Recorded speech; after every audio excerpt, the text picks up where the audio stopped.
Eu comecei a gravar aqui a aula. Dá boa noite para vocês de novo. Então, como eu estava falando, a gente vai fazer hoje os exercícios dos ácidos nucleicos que a gente tinha combinado na aula passada, né? Vocês lembram que a gente viu esse conteúdo, a gente viu enzimas, ácidos nucleicos, fechamos com chave de ouro os compostos orgânicos e agora a gente está fazendo, acho que é a terceira aula de exercício, né? A gente teve revisão de química da vida, exercícios. Não, minto, acho que teve outros exercícios de membrana plasmática, já não me lembro mais. Enzimas e agora ácidos nucleicos, tá? Como eu falei bem no comecinho, quando o pessoal estava entrando, a minha esperança é a gente conseguir ver esses exercícios hoje e conseguir ver o conteúdo de citologia e envoltórios nucleares, né? Que é o glicocálice e a parede celular.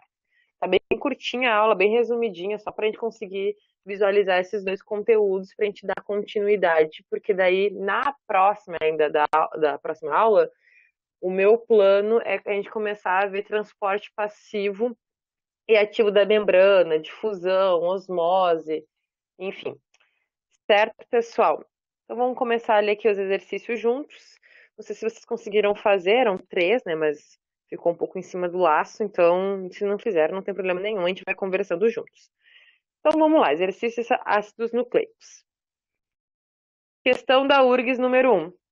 Em relação às macromoléculas que constituem a maioria dos seres vivos, é correto afirmar que, letra A, os lipídios e os peptideoglicanos compõem a maioria. Opa, perdão, li por cima aqui, desculpa. Os lipídios e os peptideoglicanos que compõem a membrana plasmática de todos os eucariotos. Aí, letra B. Os ácidos nucleicos DNA e RNA. Vou só fazer uma coisa aqui rapidinho. Na verdade, deveria ter feito antes. Só clicar aqui no negócio. Eu fui lendo e aí não vai ficar bom para visualizar. Enquanto isso, tá entrando mais gente.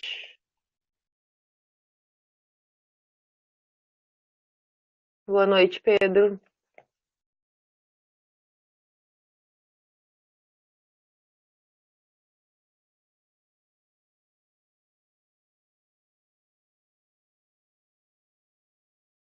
Mais um minutinho.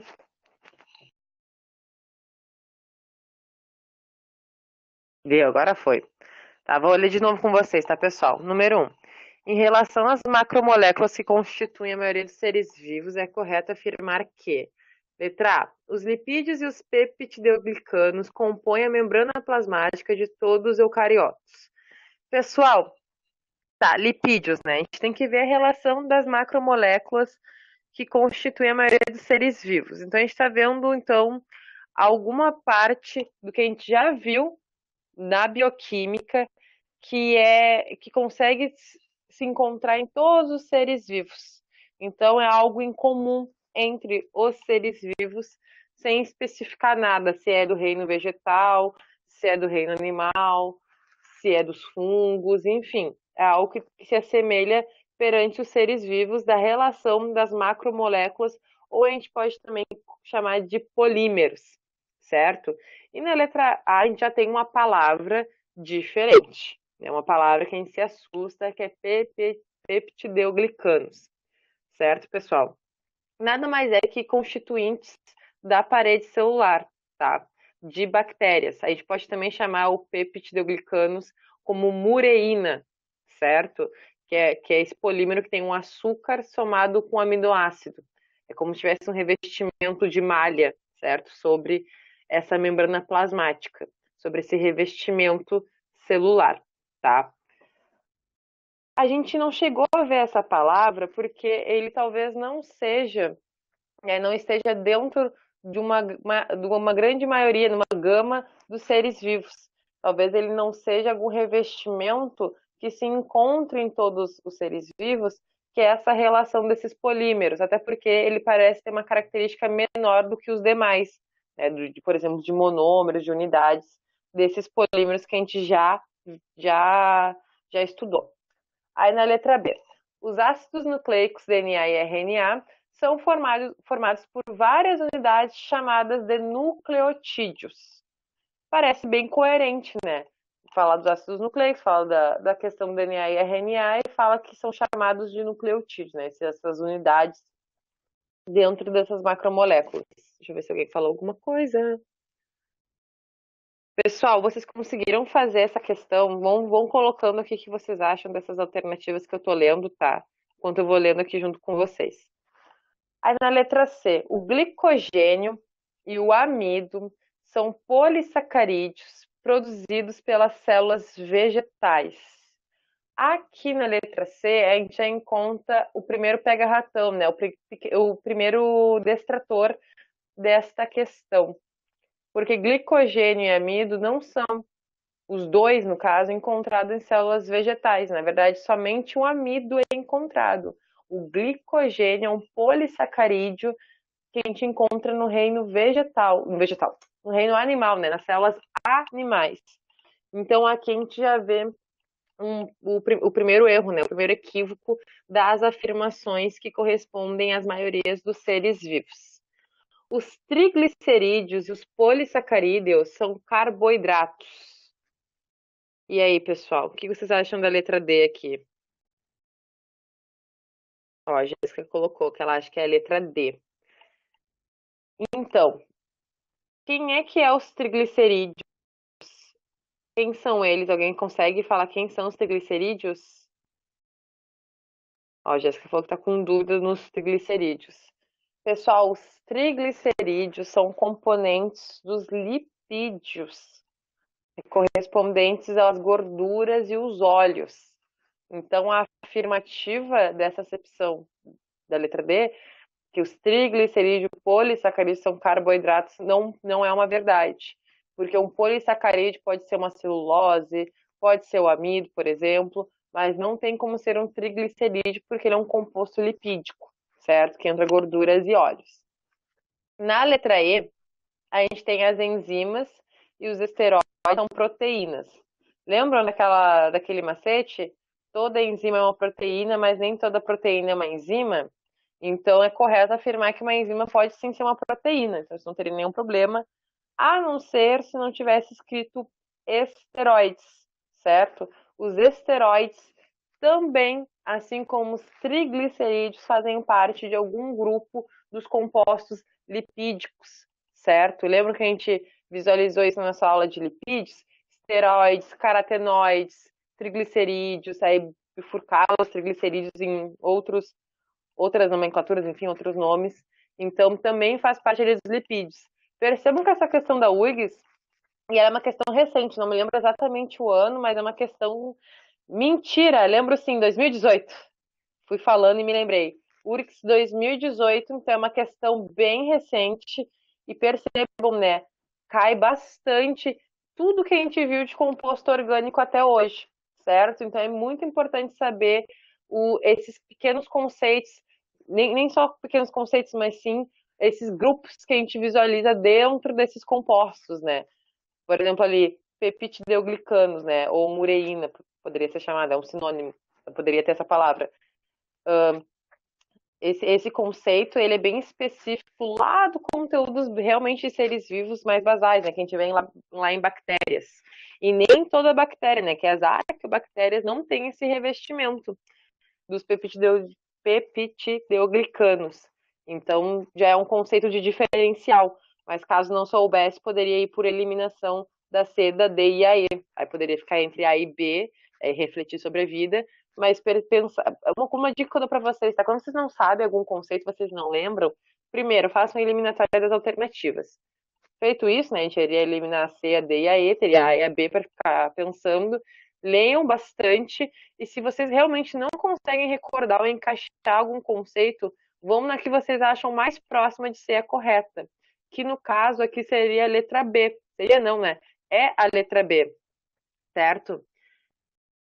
Porque aqui, ó, os ácidos nucleicos, DNA e RNA, né, de fato, né, são formados por várias unidades chamadas nucleotídeos, né? Tem as bases nitrogenadas, são pentoses, tem um nome desoxirribose e ribose. Então a gente vai trazendo essas informações e percebendo que ela tem maior coerência, e não apenas coerência, mas pegando a parte da interpretação do enunciado, a gente também assimila que compete com a maioria dos seres vivos. Então, são macromoléculas que a maioria dos seres vivos vão ter, que é DNA e RNA.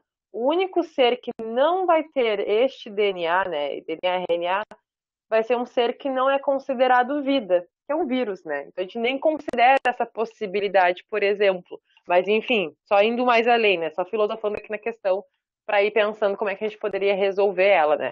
Salientando que ela é bem recente, então é bem legal essa questão, certo? Vamos lá então, vamos seguir. Deixa eu ver aqui. Enem PPL 2016, né? PPL, para quem, enfim, tiver com dúvida, é a segunda aplicação do Enem, que é feita se falta luz, tem um fenômeno de interpere, ou para pessoas que são presidiárias, que tem. Deixa eu só colocar aqui, permitir. Pessoal, vão falando aqui no bate-papo ou interrompam aqui a aula, tá? Aula não, né? Minha fala, não interrompam minha aula, interrompam minha fala. Então vamos lá, número 2. Questão Enem, né? Eu só, assim, ó, gente, depois me fala, coloquem aí nos comentários, é ótimo. Coloquem aí no bate-papo se vocês gostam mais de questão URGS ou Enem, ou as duas mesmo, né? Não sei qual é a preferência exata de vocês. E também tem a questão, né, atual, né, que tá bem delicada. Mas, enfim, do que a gente vê aqui de exercício, que a gente trabalha junto, se vocês preferem mais, tipo, URGS, vestibular, ou Enem, ou os dois mesmo, porque vocês conseguem perceber nitidamente a diferença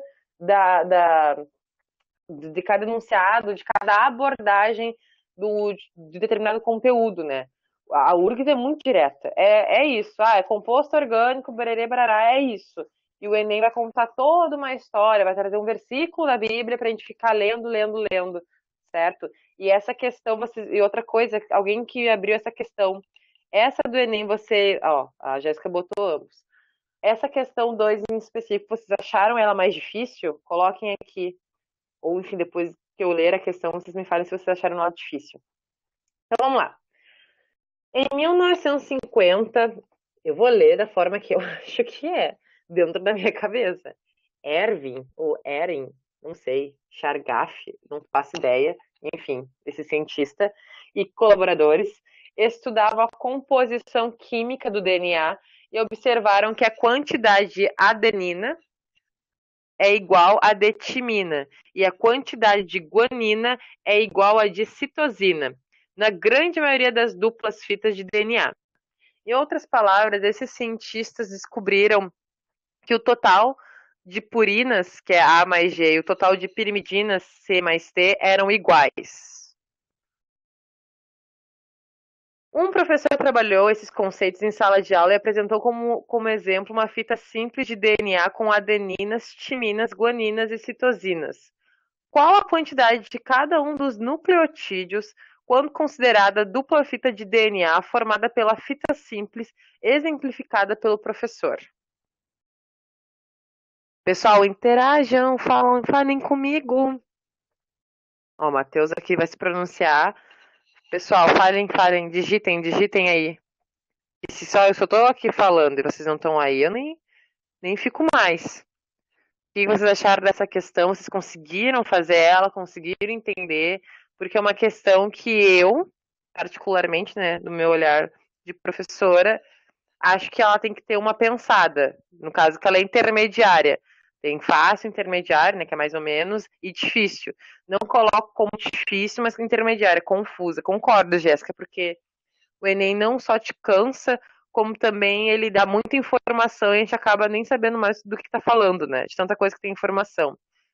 E aí a gente tem ali vários números, né? Daí a gente fica pensando, a gente tem que calcular, a gente tem que. O que a gente tem que fazer, né? Porque tem números ali que não estão de acordo com o que o enunciado oferece, né? Ele fala ali dos valores. No caso, ele não dá valor no enunciado, mas eu digo no sentido que ele fala. Então, não é que a adenina se liga na timina, mas o que acontece? A gente tem aqueles anéis fusionados que a gente viu na outra aula dos ácidos nucleicos, que a gente tem essas bases nitrogenadas e tem as purinas e as pirimidinas. tá? As purinas são os anéis fusionados, os quais a gente tem a adenina e a guanina. E quando a gente tem as pirimidinas, que são somente os anéis menores de 6 carbonos, a gente tem a timina e a citosina, certo? Ou também poderia ser uracila se a gente estivesse falando de RNA. A gente não vai ver a uracila agora, porque a gente não está falando de RNA, a gente está falando de DNA, certo? Então, o que, que vai acontecer? Uma purina sempre se liga a uma pirimidina. Então, uma adenina sempre se liga a uma guanina e uma timina sempre se liga a uma citosina, certo? Mas quando eu falo ligação, é a questão da troca de informação que elas vão estar na dupla hélice do DNA, certo? Então, o que, que vai acontecer? Num enunciado, ele fala que o valor da adenina é igual ao da guanina, da timina é igual ao da citosina. Só que o que ele está pedindo no comando? Ele está falando qual a quantidade de cada um dos nucleotídeos quando considerada dupla fita, certo? De DNA formada pela fita simples exemplificada pelo professor.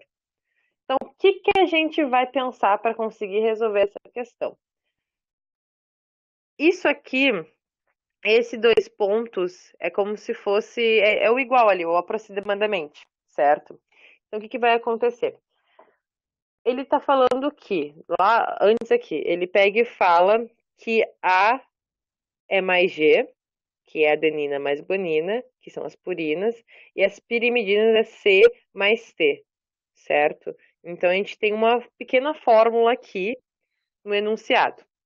Só que esses valores da adenina, da guanina, da timina, citosina, que estão discriminados nas alternativas, eles fazem parte da fita simples, certo? Que é o exemplo que o professor, né, está explicando, dá.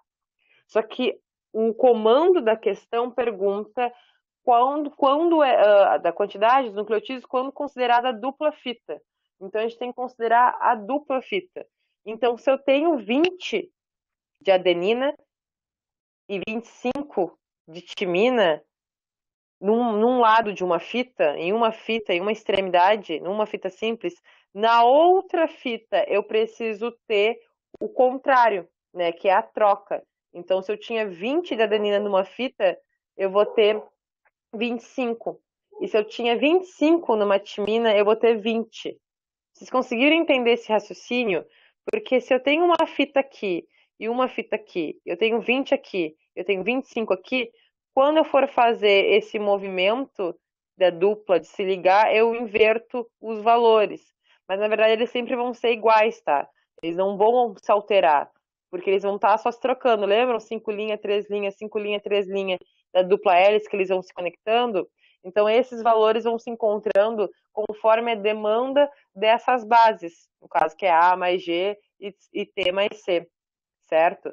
Então, vocês estão conseguindo acompanhar, pessoal? Qualquer coisa vocês me interrompam, tá? Deixa eu ver se alguém falou alguma coisa. A adenina, a adenina, ela é uma das bases nitrogenadas, certo? Que vai ter lá vai ter ali os nitrogênios. Lembra que eu falei dos nitrogênios, que eles absorvem prótons de hidrogênio. Os nitrogênios absorvem prótons de. Falei certo? Os nitrogênios absorvem prótons de hidrogênio. Parece que eu tô falando a mesma coisa. Lembram disso que a gente viu lá naquelas imagens das bases nitrogenadas? A adenina é uma delas. E a adenina, ela é uma purina, que é uma forma onde eu tenho dois anéis, no caso, dois anéis de 6 carbonos fusionados, conectados um ao outro, formando uma grande gama de moléculas, enquanto eu tenho uma pirimidina que é menor, que só tem 6 carbonos dentro do anel, certo? A adenina é uma das bases nitrogenadas, considerada uma purina, dentre todas as classificações que a gente dá dessas bases nitrogenadas que formam ali o DNA, né? Que a gente estuda ali na dupla hélice do DNA, certo? Então, o que, que vai acontecer? Voltando, o enunciado ele diz que a fita simples possui 20 de adenina e 25 de timina, tá? É um exemplo. Como eu estou trabalhando com a adenina ali e com a adenina e com a timina, né, que são as que se encontram ali, que se conversam, adenina com timina, guanina com citosina, Se eu tenho 20 de adenina, eu vou ter 25 de timina, num lado de uma fita. E no outro lado da outra fita complementar, eu tenho o valor da adenina no valor da timina, que de 20 vai para 25, e depois de 25 que eu tinha na timina, vai 20 para adenina, certo? Que é a fita complementar. Então, eu tenho uma fita sendo averiguada e a fita complementar. Vão sempre ser iguais, elas sempre são iguais, certo, pessoal? Se eu tenho um valor de adenina, eu vou ter o mesmo valor na timina, por exemplo. Vai ser sempre o mesmo valor, porque eu estou trabalhando com essas bases, certo? E é assim que a gente complementa a dupla hélice do DNA. Só que o enunciado está pedindo a dupla fita. Se eu tenho a palavra vezes, é duas vezes. Então ele quer o valor total da dupla fita, né? Da dupla hélice, e não o valor da dupla simples, que estava sendo averiguada pelo professor. Ele fala que, quando considerada a dupla fita de DNA, formada pela fita simples e amplificada pelo professor. Então, a fita simples com a complementar, eu tenho, então, duas fitas que eu preciso apresentar para conseguir responder a questão. Então, vamos ver as alternativas. Na letra A, eu tenho aqui a adenina com 20, a timina com 25, a guanina com 25 e a citosina com 30, certo? Primeiro, eu teria que ter, olha aqui, ó, tem um valor de 30 e depois ele vai crescendo aqui, tá? Nas outras alternativas. Só que isso aqui poderia ser uma fita simples, vocês entendem? A gente acaba desconsiderando porque ela poderia ser uma fita simples. Eu quero saber da dupla fita. Porque a fita dupla completa, ela vai ter a soma das bases das duas fitas. Então, por exemplo, se eu tinha ali a adenina e a timina, eu vou ali de 20 para 25, eu vou ter 45. Ah, mas 45 aonde? Da adenina e da timina, porque são as bases que estão ligadas. Então, se eu tinha 20, 25, 20 numa, 25 na outra, somando, eu vou ter 45. E se eu estou trabalhando com guanina e citosina, se eu tinha 30 em uma e 25 na outra, eu vou ter quanto? Vou ter 55. Então, quando a gente vê a letra A, a gente ia pensar automaticamente que é a considerável fita simples. Mas não é o que o meu comando está pedindo da questão, porque ele quer saber a dupla fita. Então, a letra B, adenina 25, timina 20, guanina 45 e citosina 45. Então, eu teria dois valores iguais aqui e um valor de 25 e de 20, só que igual eu preciso do valor total da soma das fitas. Então, só a guanina e a citosina poderiam me dar, só que não está correto, porque não seria 45, certo? A letra C aparece adenina 45, timina 45, guanina 55 e citosina 55. Agora sim, eu encontrei a minha alternativa que eu posso considerar correta, né? Ou, enfim, eu vou verificar as outras, mas dá para considerar correta, porque eu tenho o valor somado que o enunciado me traz, que é esse aqui, A mais G, C mais T, certo? Porque ele fala, quantidade de adenina é igual a de timina, quantidade de guanina é igual a citosina. A mais G, C mais T, eu tenho o meu resultado da dupla fita de DNA formada pela fita simples exemplificada, que é a fita que o professor apresenta e a fita complementar. Deixa eu ver quem falou alguma coisa. Aqui, tá. Entenderam, pessoal? Aqui na letra D, adenina 50, timina 50, guanina 50, citosina 50. Não tem como todos esses valores serem iguais, porque a gente está falando de bases diferentes que se conversam diferentemente das purinas e das pirimidinas. Então não seriam esses mesmos valores, não seriam todas com o mesmo valor igual. Até porque eu tenho uma divergência ali de 5 para 5. Muda de 5 para 5, de 20 para 25, de 25 para 30. Então vai mudando, certo? Na letra E eu tenho adenina 55, timina 55, guanina 45, citosina 45. Mas ela está conforme que a gente já tinha entendido dos valores de cada base das purinas e das pirimidinas, não corresponde à soma, né? Ao cálculo que a gente faria conforme a fórmula que o enunciado nos forneceu. Então a letra C é a correta, certo? Não sei se vocês tentaram fazer essa questão, mas eu sei que ela é confusa, mas ela não pode ser considerada difícil, porque é o ponto que tu entende que cada base ali, que ele discrimina, que é a A e a G, que é igual, e depois a gente tem que ter a soma, é algo simples, só que precisa pensar bastante para conseguir chegar nesse pensamento. Certo, pessoal? Bom, ninguém falou nada aqui, eu vou seguir então. URGS. Mais uma da URGS, da tia URGS. Agora eu não lembro se essa é 2018, mas acho que é por aí, não é longe disso. Tá? Vou ler com vocês. Os ácidos nucleicos são polímeros que atuam no armazenamento, na transmissão e no uso da informação genética. Com base na estrutura e função destes polímeros, assinale com V verdadeiro ou F de falso as afirmações abaixo. Então, o que a gente tem que ver? A gente tem que ver as informações dos ácidos nucleicos, né, os polímeros, que ele fala. Aí ele fala que atua no armazenamento, na transmissão e no uso de informação, com base na estrutura e função dos polímeros. A gente tem que ver, averiguar as acepções para encontrar a alternativa correta. Então, vamos lá. Com base que a gente já aprendeu, né, já desenvolveu com relação aos ácidos nucleicos. Aí a primeira fala, seus monômeros, deixa eu ver se estou certo, tá? Seus monômeros são denominados nucleotídeos. Para quem não lembra o que é um monômero são unidades, certo? São unidades de uma determinada molécula repetida, certo?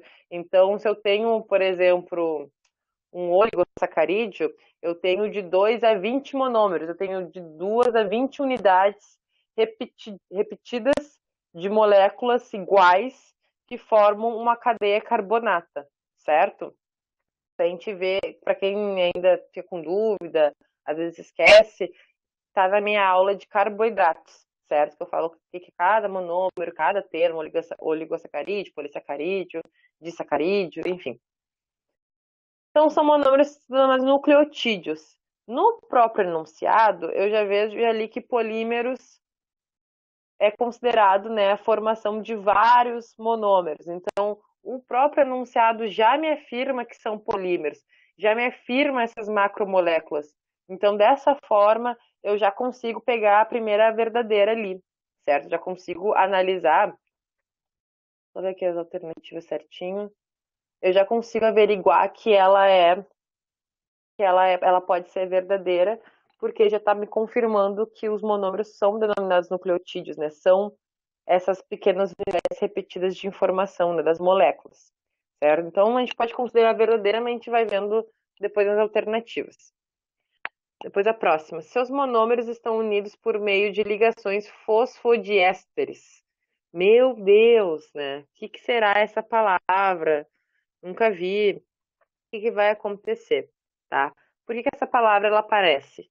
Porque ela é importante aparecer, mesmo que, prof, tu não falou cada termo, tu falou, por exemplo, ligação peptídica, né, que é uma ligação entre proteínas, que a gente vê em atividade enzimática. Mas não falou de ligação fosfodiésteres. O que vai acontecer? Primeiramente, a gente vai analisar a palavra, certo? Porque a gente tem que conseguir analisar a palavra. A gente, mesmo que a gente não pode se assustar com um termo que pra gente na hora parece complexo. A gente tem que conseguir desmembrar, até porque dentro da biologia e da química, a gente vai encontrar vários termos que são formados por sufixos e prefixos que são referentes a outros assuntos. É por isso que a gente tem essas palavras tão complexas dentro da bio e da química, porque a gente pega prefixos e sufixos dessas palavras, une elas, porque elas estão falando de vários significados. Então, se eu estou falando de vários significados, e eu estou pegando o assunto de ácidos nucleicos, uma ligação fosfodiésteres seria uma ligação de algum fenômeno envolvendo a formação de um ácido nucleico, certo? Vocês conseguem chegar nessa lógica? Porque, olha só, seus monômeros estão unidos por meio de ligações. Então, essas unidades repetitivas dessas determinadas moléculas que formam esses nucleotídeos, que formam os ácidos nucleicos, estão ligadas perante essa ligação. Daí eu volto lá em ácidos nucleicos e reflito e lembro que eu tenho um fosfato, um grupo fosfato, eu tenho uma pentose, que é um açúcar de 5 carbonos, que pode ser uma desoxirribose ou uma ribose, que é um DNA e um RNA, e eu tenho uma base nitrogenada, que a gente já viu lá, adenina, guanina e as outras irmãs lá, certo? Então, eu tenho essas ligações.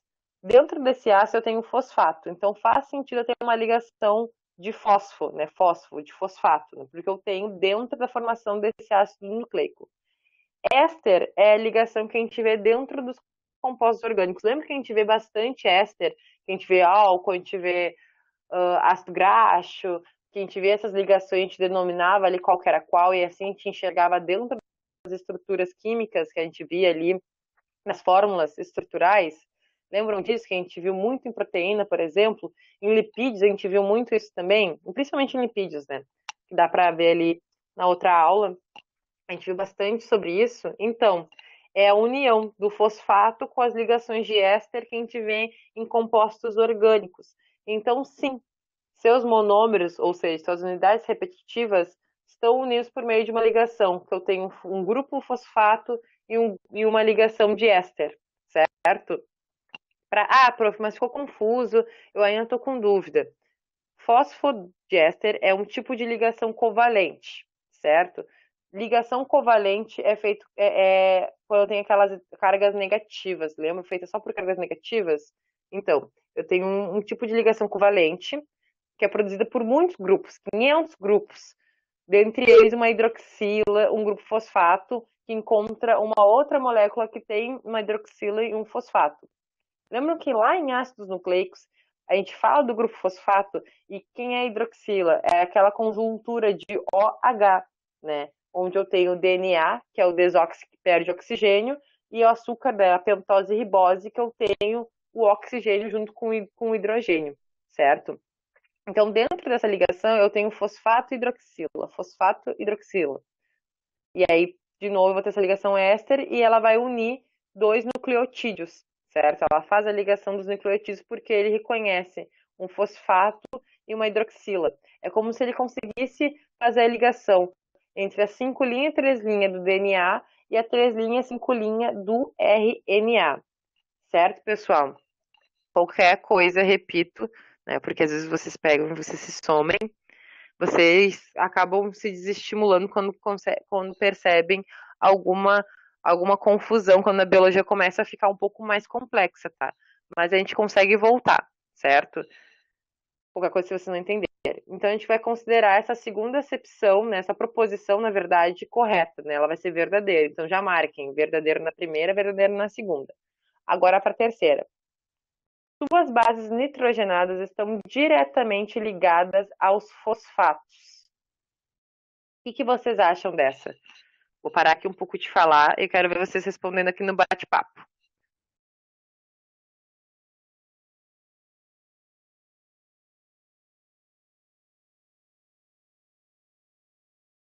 Alô, alô, marciano. Aqui quem fala é da Terra. Não adianta vocês me ignorarem. Ou eu acho que eu perdi. O Greg vê. Ó, o Greg acha que é verdadeiro e o Pedro não tem certeza. O Greg tá chutando? Tá chutando ou tá colocando respectivamente? Ah, tu fez todas? Tá, então a primeira é verdadeira, tu considera, a segunda falsa, a terceira é verdadeira. Suas bases nitrogenadas estão diretamente ligadas aos fosfatos, não? Ah, tá, agora tu colocou. Então por que que essa terceira é a falsa? Tu consegue nos dizer o porquê?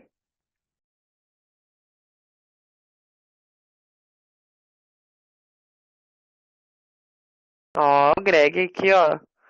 Todo ligado em ácidos nucleicos, dominando os ácidos nucleicos. Mas muito bem, é isso aí mesmo. Porque a gente lembra daquele desenho, né? É importante, né? Por isso que eu trago bastante imagem. Não sei se a gente vai conseguir ver aquela nossa aula de envoltórios nucleares. Acho que não, né? Pelo tempo. Mas é bem isso, porque é bem isso. Eu trago bastante desenho, bastante estrutura, porque é dessa forma que a gente consegue lembrar, né, como que é feito ali, porque quando a gente entra nessa parte bem detalhada da bioquímica, fica muito abstrata, né, ela fica muito abstrata e a gente acaba não conseguindo, às vezes, nos achar em tanta palavrinha, em tanto termo. Mas, na verdade, se a gente lembrar dos desenhos, a gente conseguir chegar um pouco perto da, do que poderia ser, né, da resposta. Creio bem Sincera, é bem chatinha. Ai, gente, eu fico tão triste quando vocês falam isso. Mas enfim, é verdade, né? Também não adianta vocês mentirem pra agradar. Ó, botânica aqui, ó. Matheus trazendo a botânica no jogo, que a gente vai ver num futuro próspero. A botânica é o melhor conteúdo, gente. Eu amo bioquímica, né? Eu sou suspeita pra falar. Mas eu sei que tem uma parte que vira uma coisa infernal. Realmente vira uma coisa do inferno, que parece que a gente não se encontra mais em nada. Parece que assim, ó, tudo começa a perder o sentido. Para, Pedro, para com isso. Pensa assim, ó, que a gente vai continuar revendo cada conteúdo por conteúdo, a gente vai fazer bastante exercício ainda, e eu vou continuar corrigindo junto com vocês, tá? Eu sei que parece que a gente vai se perdendo aqui, se estimulando, mas a gente vai conseguir.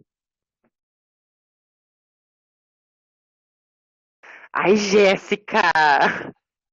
Não é não! Parem de falar da bioquímica, sim. Ai, gente. Mas, gente, pensem bem. Eu sei que parece muito abstrato, muito distante, mas é legal. Porque assim, ó, a parte da química é a parte. O Greg tá me cortando completamente sem malo. É que assim, a parte da química é a parte das transformações, e da biologia é a parte dos seres que a gente está analisando, no caso especificamente das células. Dá pra gente separar os conteúdos, assim, pra gente conseguir enxergar melhor.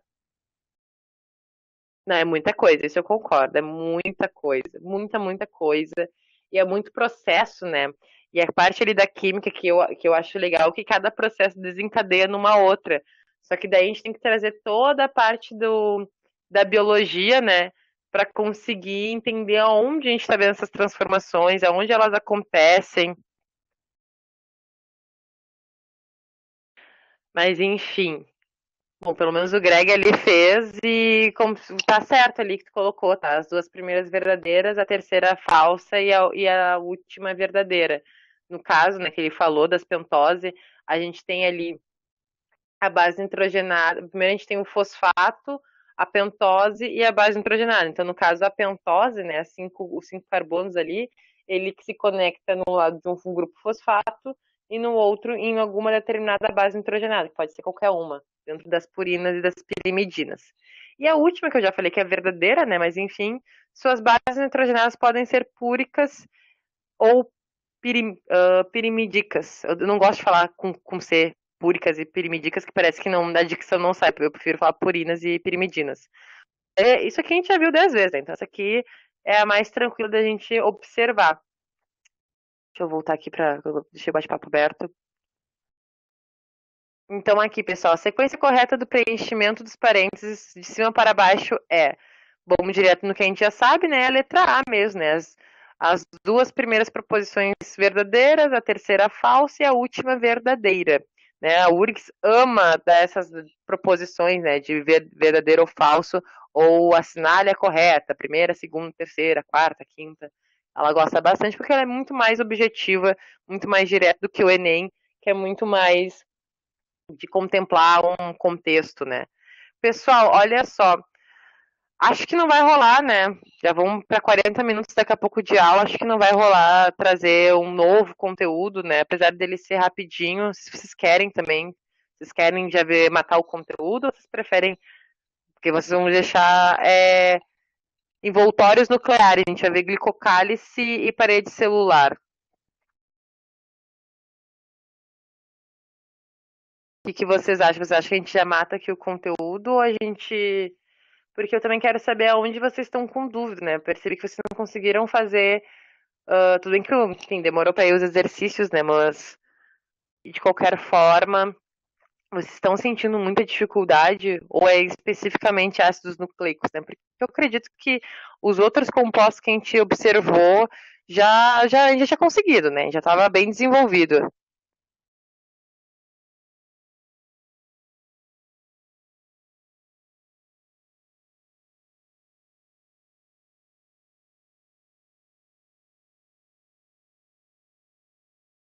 A Jéssica está me digitando um texto, eu acho, né?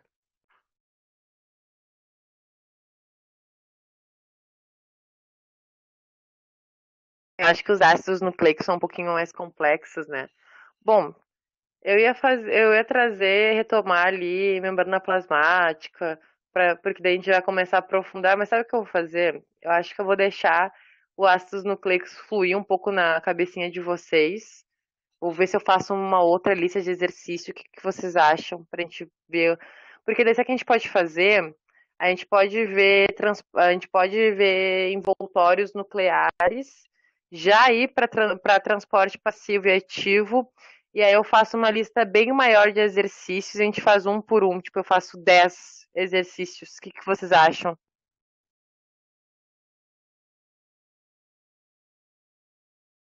Isso, Matheus. Faz uma lista também porque a URGS cobra bastante, né?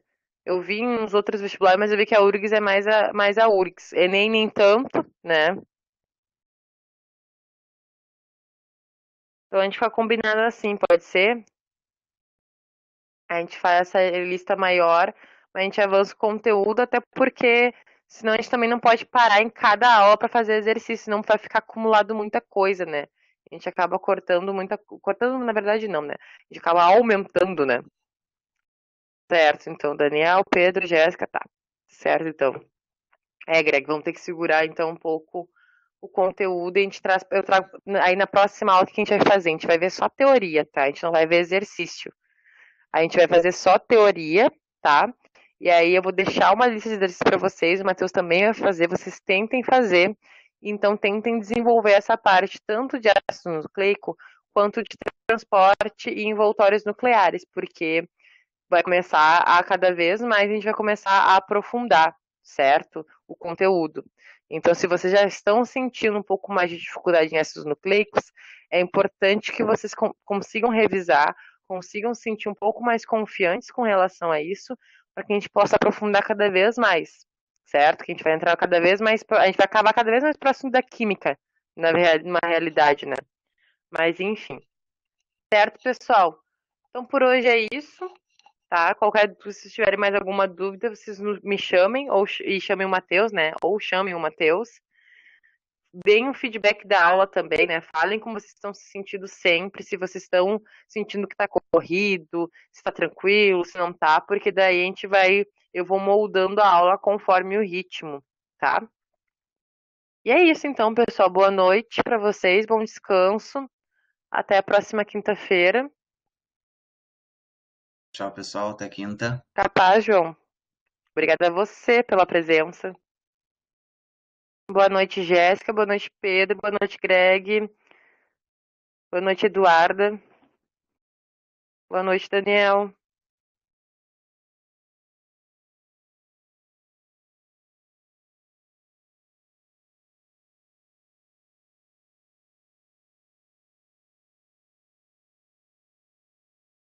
Saíram. Já saíram?